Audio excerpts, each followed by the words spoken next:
हमारा देश धर्म प्रधान देश है। पूरे विश्व भर में धन पूजा जाता है, लेकिन एकमात्र भारत है जहां पर धन से भी ज्यादा धर्म की पूजा होती है।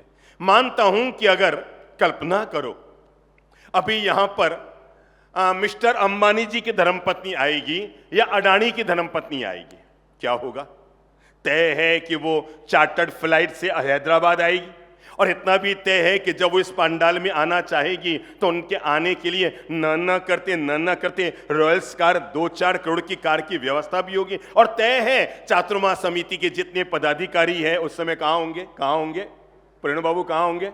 गेट पर होंगे, उनका स्वागत सम्मान करने के लिए। पक्की बात है ना? अगर अंबानी या अडानी की धर्मपत्नी यहां आएगी या और किसी अमीर आदमी की धर्मपत्नी आएगी तो तय है कि दरवाजे पर सब लोग माला लेकर खड़े होंगे उनका स्वागत सम्मान करने के लिए, और शायद 2 फोटोग्राफर भी एक्स्ट्रा बुला लेंगे फोटोग्राफी कराने के लिए। पर एक बात मुझे बताइए, क्या उस अरबपति खरबपति महिला को देखकर आप में से किसी भी श्रावक के मन में यह भाव आएगा कि मैं उसको तिखो तो आया ही ना? आएगा मन में भाव? ईमानदारी से किसी के मन में यह भाव आएगा कि उसके पांव छूकर उसकी दुआओं की दौलत लो? कल्पना करो, अरबपति महिला बाहर आई है, उसको लेकर के आपके मन में सम्मान तो पैदा हो सकता है, पर यह भारत देश है। यहां याद रखना, अमीरी यहां पर सम्मान पाती है, पर त्याग और तपस्या यहां पर श्रद्धा पाती है। और इसीलिए जब कोई त्यागी तपस्वी साध्वी आएगी, कुछ भी नहीं है उसके पास, 1 ग्राम सोना नहीं है, 1 ग्राम चांदी नहीं है, पांव में चप्पल नहीं है, सफेद कपड़े पहने हुए बिल्कुल अनासक्त और अपरिग्रह भाव की महिला आई है। अरे नाक में एक सोने का तिनका भी नहीं है और सिर पर एक बिंदी भी जिसके नहीं है, वो महिला अगर अंदर आई है, चाहे हाथ में मुपत्ती है या मुंह पर मुपत्ती बांधी हुई है, और पता लगा महासती जी महाराज पधार रहे हैं कि साध्वी जी महाराज पधार रहे हैं, जरा एक बात बताओ, मन में क्या भाव पैदा होंगे? इनको क्या करें? श्रद्धा पूर्वक। याद रखना, अमेरिका धन में आगे है और हम लोग धर्म में आगे हैं।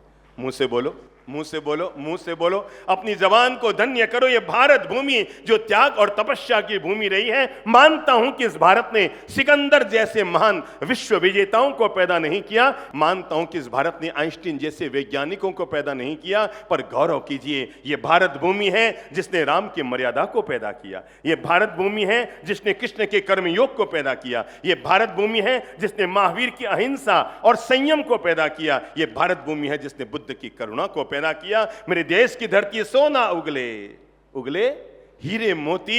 ये हीरे मोती कोई खेत खलिहान में नहीं निकलते, हमारे देश के सोने और हीरे मोती हैं महावीर, बुद्ध, राम और कृष्ण जैसे महापुरुष। इसलिए मेरे भाई, मानता हूं कि अमेरिका धन में आगे है, पर गौरव कीजिएगा, हमारा देश धर्म में आगे है। और इतना ही नहीं, अमेरिका वाले जब जाएंगे, कल्पना करो, दिमाग में लो, अमेरिका वाले जब ऊपर जाएंगे तो उनका धन उनके साथ जाएगा कि यहीं रहेगा? बुद्धि लगाओ। उनका धन उनके साथ जाएगा कि यहीं रहेगा? बुद्धि लगाओ, यहीं रहेगा। और हम जब भारत वाले ऊपर जाएंगे तो हमारा धर्म हमारे साथ जाएगा। वो कमाते हैं जो यहीं रह जाता है, हम वो भी कमाते हैं जो हमारे, बोलो बोलो बोलो बोलो, मुंह खोलो, जो हमारे साथ भी जाता है, इस जन्म में भी काम आता है और अगले जन्म में नहीं, केवल अगले जन्म में नहीं, जन्म जन्मांतर तक, भव भवांतर तक जिसके सत्कर्म व्यक्ति के साथ निभाते हैं। इसलिए ये चातुर्मास 12 महीने में आने वाला 4 महीने का चातुर्मास, और उसमें भी शुरुआत के 2 महीने सावन और भादवा, और उसमें भी ये जो 51 दिन आज से अब शुरू होने वाले हैं संवत्सरी पर्व के लिए, ये तो 51 दिन किसी भी श्रावक श्राविका के लिए सबसे बड़े वरदान बन जाते हैं, उसके आध्यात्मिक कल्याण के लिए, आत्म जागृति के लिए। 8 महीना व्यक्ति सफलता के लिए जीता है। किसके लिए? धंधा करो, ऑफिसें चलाओ, अमीर बनो, अरबपति बनो, सफल हो, दुनिया में कामयाब बनो। 8 महीने सफलता के लिए होते हैं, पर चातुर्मास के 4 महीने सार्थकता के लिए होते हैं। एक होता है व्यक्ति का सफल जीवन, एक होता है व्यक्ति का सार्थक जीवन। इन दोनों में फर्क है। आपके 500 करोड़ का आपका अपना मकान बना हुआ है, ये आपका सफल जीवन है, पर आप में से उसमें से 2 करोड़ निकालकर किन्हीं गरीब बच्चों के लिए अनाथालय बनाया है, ये आपका सार्थक जीवन है। समझ में आई? आपकी थाली में 8 तरह की मिठाइयां हैं खाने के लिए, यह सफल जीवन है। पर आपने खाना खाने से पहले 4 गरीब लोगों के भोजन की व्यवस्था कर दी। यह क्या है? शब्द समझना। पहला है सफल जीवन। 8 मिठाई थाली में है, यह है सफल जीवन। क्या कहा मैंने? 8 मिठाई थाली में है, यह है आपका सफल जीवन। पर खाने से पहले 4 गरीब लोगों को आपने खाना खिलाया, यह क्या है? सार्थक जीवन। चातुर्मास सार्थकता के लिए है, चातुर्मास सफलता के लिए नहीं है। आपके पास पहनने के लिए 1 लाख की साड़ी है, यह आपका सफल जीवन है। पर आपने किन्हीं 4 गरीब महिलाओं को 500 रुपये की 4 साड़ी अपनी तरफ से गिफ्ट दी, यह है आपका सार्थक जीवन। आप अच्छी रॉयल्स कार में घूम रहे हैं, यह है आपका सफल जीवन। पर आपने 10 गरीब बेटियों को स्कूल जाने के लिए साइकिल भी अपनी तरफ से गिफ्ट दी, यह है आपका सार्थक जीवन। मेरे भाई, व्यक्ति को केवल सफल जीवन नहीं जीना चाहिए, धनवान व्यक्ति सफल जीवन जीता है, धार्मिक व्यक्ति सार्थक जीवन जीता है। सफल जीवन यहीं रह जाएगा। मुझे लोग कहते हैं कि साहब इस दुनिया में जो भी कमाओ यहीं रह जाता है, और सभी संतों ने आपको यही कहा होगा ना, सोना चांदी जमीन जायदाद दुनिया की हर चीज इंसान की यहीं रह जाती है। पर मैं आपको बता दूं, अगर इंसान को ले जाना आए ना, मैं दुनिया का वो सफल सीए हूं जो आदमी को अगले जन्म में भी जो माल ले जाना हो उसकी व्यवस्था कर सकता हूं। जिसको जितने रुपये ले जाने हैं, जिसको जितना सोना चांदी ले जाना है, जिसको जमीन जायदाद ले जानी है, अगले जन्म में जा सकती है, 100% जा सकती है। बस फर्क इतना सा है, उनका धन, उनकी जमीन, उनका सोना, उनका चांदी, उनका मकान, उनका महल, उनकी जायदाद यहीं रह जाती है। जो छोड़ कर जाते हैं, उनकी जमीन, उनकी जायदाद, उनका सोना, उनका चांदी, उनके रुपये, उनका धन, उनकी दौलत, उनकी संपत्ति साथ चली जाती है। जो बोलो बोलो देकर जाते हैं। जो छोड़कर गया वो छोड़कर चला गया, जो देकर चला गया वो साथ में लेकर चला गया। मैंने कहा 8 माह व्यक्ति की सफलता के लिए होते हैं, लेकिन 4 माह व्यक्ति की सार्थकता के लिए होते हैं। और ये जो 4 माह है ना, ये हमारे लिए वरदान बन सकते हैं। अगर हम अपना मन बना लें कि ये 4 महीने में हम पूरे आध्यात्मिक भावना के साथ, पूरे आत्मिक कल्याण की भावना के साथ, अपने मन को निर्मल और पवित्र करने की भावना के साथ, एक तो होता है आए, समाज में दिखाने के लिए आ गए, समाज में पहचान के लिए आ गए, सब हमको जानते हैं पहचानते हैं, मिलना है जुलना है, आना है जाना है, सारे काम हो गए। लेकिन एक बात सोचो, अगर हमारा आत्मलक्षी जीवन नहीं हुआ, अगर हमारी अपनी अंतर्दृष्टि नहीं हुई, अगर हमारा अपने अंतर्मुखी व्यक्तित्व नहीं हुआ, 3 तरह की आत्मा होती है। एक है बहिरात्मा, एक है अंतरात्मा और एक है परमात्मा। शब्द बोलो तो, पहला क्या है? बहिरात्मा। दूसरा क्या है? अंतरात्मा। तीसरा क्या है? परमात्मा। जो हर समय बाहर की गतिविधियों में जीता रहता है, खाओ पियो मौज उड़ाओ मस्ती मारो, ये करो वो करो, अंट करो बंट सरो, घूमने जाओ, हस्ती मस्ती का हस्ती करो, वो है बहिरात्मा। और जो व्यक्ति भीतर में उतर गया वो है क्या है? अंतरात्मा। और जिस व्यक्ति ने भीतर में उतरकर आध्यात्मिक साधना करके सिद्धत्व को प्राप्त कर लिया, उसी का नाम है परमात्मा। चातुर्मास बहिरात्मा हमारी चेतना को मोड़कर अंतरात्मा में प्रवेश कराने का उपक्रम है। जो आत्मा 24 घंटा बाहर की प्रवृत्तियों में जीती रही, सड़क पर चलते रहे तो खाने पीने की अभिलाषा होती रही, दुकानों को देखते रहे तो वस्तुओं को खरीदने की इच्छा होती रही, सोने चांदी को देखते रहे तो उन्हें इकट्ठा करने की इच्छा होती रही, जमीन जायदाद का धंधा है तो और जमीनें खरीदने की इच्छा होती रही। जो जो भी बाहर की प्रवृत्तियां थी वो सब हमें आकर्षण का केंद्र बनती रही। चातुर्मास सार्थकता के लिए है, आध्यात्मिक कल्याण के लिए है। ये शरीर को सजाने के लिए नहीं, ये आत्मा को सजाने के लिए है। मेरे भाई एक बात याद रखना, इस चातुर्मास में अपने शरीर को सजाने की कोशिश मत करना, क्योंकि शरीर तो एक दिन मिट्टी में मिल जाएगा। अगर सजाना है तो अपनी आत्मा को सजाओ, क्योंकि इसी आत्मा को परमात्मा के पास जाना है। शरीर यहीं रह जाएगा, शरीर के भौतिक तत्व यहीं रह जाएंगे, पर इसी आत्मा को कहां जाना है? बोलो बोलो बोलो बोलो, परमात्मा के पास जाना है। भगवान महावीर, भगवान पारसनाथ, भगवान आदिनाथ मंदिरों में इसलिए नहीं पूजे जा रहे कि उनका चेहरा सुंदर था। भगवान महावीर मंदिरों में इसलिए नहीं पूजे जा रहे कि उनका चेहरा सुंदर था, वो इसलिए पूजे जा रहे हैं क्योंकि उनका चरित्र सुंदर था।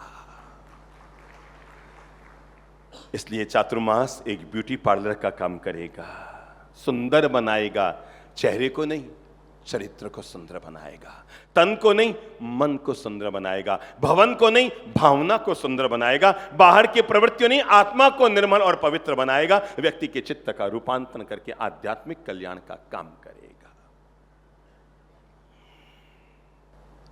यूं तो व्यक्ति केवल धर्म की बातें बातें करता रहता है। हम जितनी धर्म की बातें करते हैं ना, धर्म का आचरण उतना नहीं कर पाते हैं। जितना व्यक्ति भगवान है या नहीं इसके बारे में तर्क वितर्क करता रहता है, अगर उसकी 10% भी भगवान की आराधना कर ले तो आदमी को भगवान मिल जाएगा। धर्म से कुछ होता है कि नहीं, आदमी चर्चा बहुत करता है। सामायिक का क्या परिणाम, मंदिर जाने का क्या परिणाम, मूर्ति की पूजा करने का क्या परिणाम, मुपत्ति बांधने का क्या मतलब, मुपत्ति नहीं। आदमी धर्म की बातें बहुत करता है पर धर्म का आचरण नहीं कर पाता, और बातों का बादशाह बनने से व्यक्ति का धार्मिक जीवन नहीं हो जाता है। एक बार क्या हुआ, एक गांव का आदमी, कामारेड्डी है ना, उसके भी और आगे गहरे गांव का आदमी, तबीयत बिगड़ गई, बुखार उसका ठीक नहीं हो रहा था, तो गांव के लोगों ने कहा एक काम कर, हैदराबाद जा और वहां पर जाकर किसी बड़े डॉक्टर को दिखा कर आ जा। पर ध्यान रखना, ये जो शहरों के डॉक्टर होते हैं ना, बड़े होशियार होते हैं। अरे फटाफट रोगी को सल्टा देते हैं, केवल फीस लेने का दिमाग में रहता है और रोगी को फटाफट रवाना कर दे, तू तो हर बात बराबर समझ के आना। गांव का आदमी आया, इलाज कराने आया, डॉक्टर ने नाड़ी वाड़ी चेक की और कहा कि ले ये दवाइयां मैं लिख देता हूं और तू बिल्कुल ठीक हो जाएगा। उसने दवाइयां ली, 100 रुपया डॉक्टर साहब को दिए, फीस के चुकाए, बात पूरी थोड़ी सी पुरानी है, 100 रुपया फीस के चुकाए, कागज की पर्ची ली और रवाना हुआ। रास्ते में सोचने लगा कि डॉक्टर साहब ने दवाइयां तो दी है लेने के लिए, पर यह तो बताया ही नहीं कि गाय के दूध से लेनी है या पानी से लेनी है, दूध से लेनी है या पानी से लेनी है। डॉक्टर के पास आया, वापस कहा डॉक्टर साहब जरा बताओ ये दवाइयां लेनी किससे है, दूध से लेनी है कि पानी से लेनी है। डॉक्टर ने कहा किसी से ले ले, दूध से ले ले, पानी से ले ले, खाना। उसने कहा नहीं नहीं, मैंने आपको फीस दी है। क्या दी है? फीस दी है, तो आप मुझे ये तो बताओ कि मैं दूध से लूं कि पानी से। उसने कहा दूध से ले ले।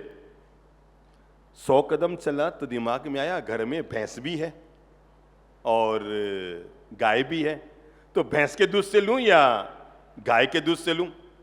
गांव वालों ने कहा था ये शहर के डॉक्टर बड़े होशियार होते हैं, केवल फीस लेने की दिक्कत रखते हैं, जाता हूं वापस पूछ के आता हूं। फिर आया डॉक्टर, सर अरे भैया अभी तो अरे डॉक्टर साहब ये तो आपने बताया नहीं कि भैंस के दूध से कि गाय के दूध से। अरे यार किसी नहीं नहीं नहीं नहीं, मैंने आपको फीस दी है। क्या दी है? फीस दी है। डॉक्टर ने कहा किससे कहा होगा, किससे? गाय के दूध से ले लेना। ठीक है ठीक है। 100 कदम चला कि दिमाग में आया या घर में 2 गाय है, एक काली गाय है एक सफेद गाय है। धर्म के नाम पर चर्चा कैसे करता है आदमी। घर पर आया और प्रश्न उठा कि घर में काली गाय भी है और सफेद गाय भी है, ये तुमने पूछा ही नहीं। वापस आया, आकर कहा डॉक्टर साहब बताओ कौन सी वाली। अरे उसने कहा क्यों माथा खा रहा है मेरा, कोई भी दूध। अरे नहीं नहीं डॉक्टर साहब मैंने आपको क्या दी है? फीस दी है, पूरा पूरा बताओ तो सही ना। डॉक्टर ने कहा जा जा जा काली गाय से पी लेना, बस जा तू यहां से जा, वापस मत आना। 100 कदम चला कि याद आया काली गाय का दूध तो लूंगा, पर ये तो डॉक्टर ने बताया ही नहीं कि गिलास में लेना है या किसमें किसमें कटोरे में लेना है। वापस आया डॉक्टर के पास, डॉक्टर ने कहा तू भाग। उसने कहा नहीं नहीं नहीं, फीस दी है, मुझे ये बताओ कि प्याले में पीना है कि गिलास में पीना है। डॉक्टर ने कहा जो जचे सो कर तू। उसने कहा नहीं डॉक्टर साहब मैंने आपको फीस दी है। डॉक्टर ने सोचा ये माथा फोड़ी खत्म करूं। उसने जेब में से 50-50 के 2 नोट निकाले और निकाल कर कहा जा तू जा, बस तेरे फीस के रुपये भी वापस दे रहा हूं, तू जा। उसने कहा ये करूं कि तुझे 100 50-50 के 2 नोट दे रहा हूं, एक काम करना 50 रुपये से दवाई ले लेना और 50 रुपये से बस का किराया चुका देना। वो निकल गया, दोनों नोट हाथ में थे। दिमाग में आया डॉक्टर ने ये तो बताया ही नहीं कौन से वाले नोट से। क्या लगता नहीं है कि हम लोग धर्म के नाम पर इतनी ऊंची ऊंची बातें करते हैं, ये वो और जब जीने की बात आती है तो टाएं टाएं फिस हो जाती है। ये चातुर्मास व्यक्ति को अंतरात्मा में प्रवेश करने के लिए है, आत्मा का शुद्धिकरण करने के लिए। चातुर्मास के 4 अक्षर हैं। महीने कितने होते हैं? 4, और अक्षर भी 4। पहला क्या है? च, दूसरा है त, तीसरा है म और चौथा है स। चातुर्मास का चा कहता है कि व्यक्ति चार गति का नाश करे, और इसके लिए क्या करे? तो चातुर्मास का च कहता है व्यक्ति चरित्र का पालन करे। अगर किसी भी व्यक्ति को चार गतियों का नाश करना है तो हर व्यक्ति को अपने जीवन में चरित्र का पालन करना पड़ेगा, संयम का पालन करना पड़ेगा, व्यक्ति को परमात्मा के निर्मल और पवित्र मार्ग पर जाना पड़ेगा। वे लोग धन्य हैं इस कलयुग में भी। प्रणाम करो उन दिव्य आत्मा को, चरित्रशील आत्मा को, जिन्होंने विगत 25 सालों में, 20 सालों में और विशेषकर 10 वर्षों में जिस तरह से परमात्मा के मार्ग पर लोग निकल कर आ रहे हैं, लाखों करोड़ों अरबों रुपयों का, ऐसे ऐसे लोगों ने दीक्षा ली है जिन्होंने 10-10 हजार करोड़ की संपत्ति का त्याग किया है। कितनी मुंह से बोल के जवान को धन्य करो। वो भंवर जी जैसे लोगों को प्रणाम करो कि जिन्होंने 10-10 हजार करोड़ की संपत्ति का 1 मिनट में त्याग किया और संयम को स्वीकार किया। ये चरित्र कितना महनीय हो सकता है मैं आपको कैसे बताऊं। एक चक्रवर्ती राजा 1000 रानियों के साथ, कितनी रानियों के साथ?